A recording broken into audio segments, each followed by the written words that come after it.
আমরা 5ই আগস্ট পরবর্তী সময়ে এই ধরনের সংস্কৃতির আর পুনরাবৃত্তি চাই না।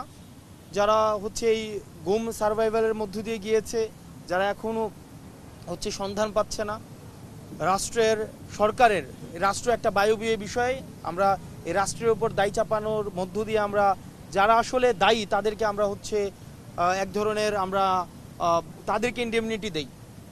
আমাদের হচ্ছে সরকারকে, ডক্টর মোহাম্মদ ইউনূসকে এই বিষয়ে ওনার সুস্পষ্ট অবস্থান ব্যাখ্যা করতে হবে। এবং আমরা শুনতে পাচ্ছি যেটা আরও বেশি আতঙ্কের, যে গুম কমিশন যেটি করা হয়েছে তাদেরকে নাকি স্বাধীনভাবে কাজ করতে দেওয়া হচ্ছে না, তাদেরকে প্রেশার দেওয়া হচ্ছে, তাদেরকে এজেন্সির দ্বারা প্রেশার দেওয়া হচ্ছে।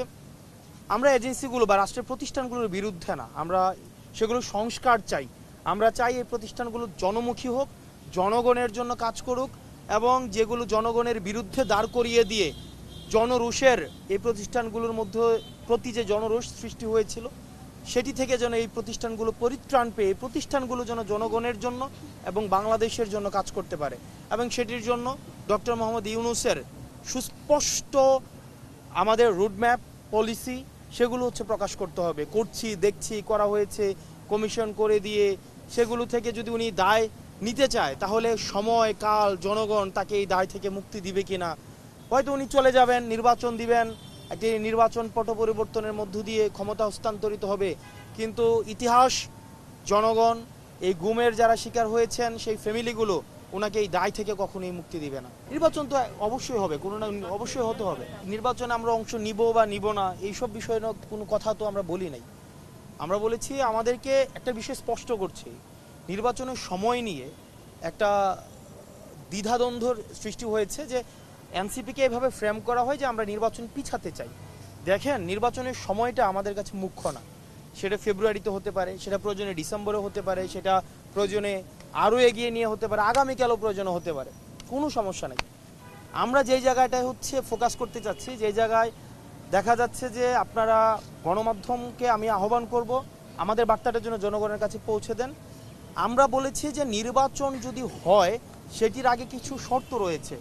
এই যে আমাদের সংস্কার কমিশনে যে সংস্কার প্রস্তাবনাগুলো এসছে সেটি কি প্রক্রিয়ায় বাস্তবায়ন হবে সেটি কিন্তু এখনো সিদ্ধান্ত হয়নি। সেটির বাস্তবায়ন, সেটির লিগ্যাল ফ্রেমওয়ার্ক নিশ্চিত করে সেগুলো আজকে আমাকে নিশ্চিত করে দেন, আপনি প্রয়োজনে কালকে নির্বাচন করে দেন। বরং একটি গ্রহণযোগ্য, স্বচ্ছ এবং যেখানে জনগণের আশা আকাঙ্ক্ষার প্রতিফলন ঘটে এই নির্বাচন যেন হয়, সেটির জন্য প্রয়োজনে আমরা সহায়তা করব। কারণ আমরা চাই নির্বাচনে কে জিতবে কে হারবে সেটি জনগণ নির্ধারণ করবে। এনসিপি জিতবে কি জিতবে না, বিএনপি জিতবে কি জিতবে না সেটি আগে থেকেই নির্ধারিত হওয়ার কোনো সুযোগ নেই। জনগণ যদি এনসিপিকে ভোট দিয়ে তাদের ম্যান্ডেট প্রকাশ করে তাহলে এনসিপি আসবে, যদি ভোট না দেয় এনসিপি তাহলে হচ্ছে এই ভোটের রাজনীতি থেকে পিছিয়ে যাবে, সেটি খুবই স্পষ্ট। কিন্তু আমরা যেটি নিশ্চিত করতে চাচ্ছি, সংস্কার বাস্তবায়নের যে বিষয়টি রয়েছে এবং বিচারের যে বিষয়টি রয়েছে সেটি বাস্তবায়নের সুস্পষ্ট বার্তাটি আসা উচিত। দেখেন, সংস্কার বাস্তবায়নের কিন্তু এখনো পর্যন্ত কোনো সিদ্ধান্ত হয়নি। তাহলে আবার কি আমরা 90-এর মতো আবার একটি জেন্টেলমেন্ট এগ্রিমেন্টে যাব, যেটি আসলে বাস্তবায়ন হবে কি হবে না এই দ্বিধাদ্বন্দ্বের মধ্যে থাকবো? আবার 90-এর মতো, 71-এর মতো আবার ব্যর্থতায় পর্যবসিত হওয়ার রাস্তার দিকে আমরা ধাবিত হব? সেই অনিশ্চয়তার মধ্যে আসলে জাতি থাকতে চায় না।